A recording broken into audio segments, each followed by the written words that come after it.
شروع اللہ کے نام سے جو نہایت مہربان اور رحم کرنے والا ہے۔ درود ہو نبی پاک صلی اللہ علیہ وسلم پر اور آپ کی آل پر۔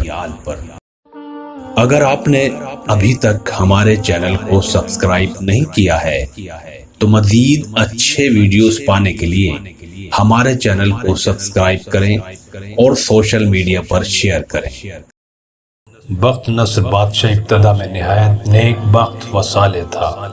حضرت زکریا علیہ السلام و یحییٰ علیہ السلام کی نہایت اطاعت کرتا تھا۔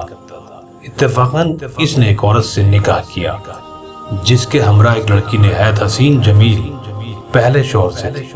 جب وہ لڑکی سن بلوغ کو پہنچی تو بادشاہ اس کی بہار حسن دیکھ کر فریفتہ و دیوانہ ہو گیا۔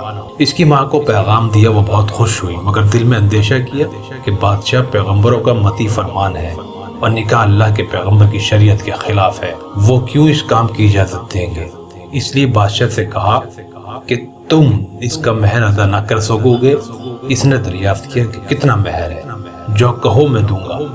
عورت نے کہا اس کا مہر تمہارے دونوں پیغمبروں کا سر ہے، اگر تم یہ مہر ادا کر سکو تو لڑکی حاضر ہے، ورنہ اس کا نام مت لو۔ بادشاہ نے کہا کہ یہ پیغمبر ہمارے دشمن نہیں بلکہ ہمارے خیر خواہ ہیں اور دعا گو ہیں، ان کو بے جرم گناہ قتل کرنا ظلم عظیم ہے، اس کے سوا کچھ مانگو، جو مہر کہو مجھے منظور ہے۔ اس نے کہا اس کے سوا کوئی مہر نہیں ہے۔ بادشاہ نے ہوائے نفس سے مغلوب ہو کر فوج کو حکم دیا کہ دونوں بے گناہوں کا سر کاٹ لاؤ۔ حکم کے مطابق سپاہیوں نے جا کر اول حضرت یحییٰ علیہ السلام کو بیت المقدس میں قتل کیا اور حضرت زکریا علیہ السلام یہ حال دیکھ کر جنگل کی طرف بھاگ نکلے۔ فوج پیچھے ہوئی اور شیطان نے ان کی رہنمائی کی۔ جب سپاہیوں نے دبایا اور گھیر لیا تو حضرت زکریا علیہ السلام نے ایک درخت سے التجا کی کہ مجھ کو اس وقت پناہ دے دے۔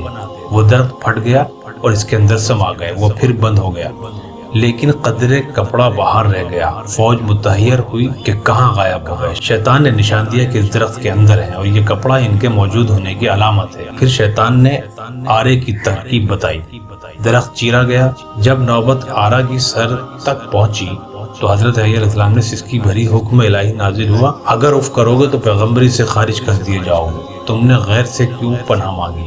اگر ہم سے التجا کرتے تو کیا ہم پناہ نہیں دے سکتے تھے؟ اب اس کا مزہ چکھو اور چپ چاپ سر پر آرا چلنے دو۔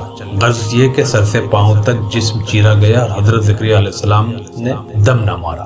جب دونوں پیغمبر اس بے دردی سے قتل ہوئے تو غضب الہی نازل ہوا۔ دن تاریک ہو گیا اور بادشاہ فوج کو خوار لے کر چڑھ گیا اور اس شہر کے باشندوں کو گرفتار کر لیا۔ حضرت یحییٰ علیہ السلام کا خون بند نہ ہوتا تھا، جب قبر میں رکھتے تھے تو قبر خون سے لبریز ہو جاتی تھی۔ بادشاہ کے لشکر نے قسم کھائی کہ جب تک خون بند نہ ہوگا میں قتل سے باز نہ رہوں گا۔ ہزارہا آدمی تحقیق کر دیا لیکن خون بند نہ ہوا۔ اس وقت ایک شخص حضرت یحییٰ علیہ السلام کی لاش پر آیا اور کہا کہ تم پیغمبر ہو یا ظالم؟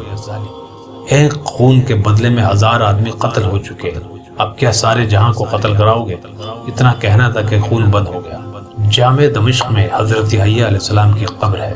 دوستو اس کہانی سے یہ حاصل ہے کہ بجز اللہ کہ کسی سے استعانت نہ چاہیے، مدد ہمیشہ اللہ سے مانگنی چاہیے۔ کہ جب ایک نبی کو بھی اللہ تعالیٰ نے بطور تنبیہ کے آرے سے چروا دیا تو ہماری کیا حیثیت ہے؟